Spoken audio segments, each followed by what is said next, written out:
Pag ganito nga maulan, ang gusto nating ulam ay may sabaw. At dahil panahon ngayon ng santol, namiss kong ulam ay sinigang sa santol na ang tagal-tagal ko nang hindi natitikman.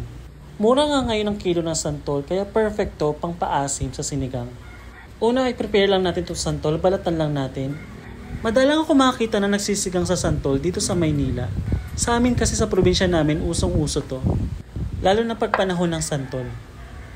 After mabalatan ng santol, tatarin mo lang na maigi. Isipin mo na lang yung ex mong niloko ka, char. Para pag pinakuluan na ay mas lalong lumabas yung asim. Sa pagpapakulo naman, maglagay lang tayo ng sibuyas, kamatis, at yung pampaasim natin na santol. Pakuluan mo nga lang yan ng mga 10 to 15 minutes hanggang sa maluto na yung santol at lumabas yung katas. After nga pakuluan yan, isunod mo na yung mga bangus.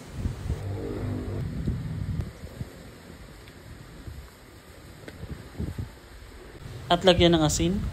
Isabay na nga rin natin ng okra, sitaw, dahil mabilis lang naman maluto ang bangus. At takpan at pakuluan lang ng 5 minutes. Pag malambot na nga yung sitaw at okra, pwede mo na isunod yung talbos ng kamote.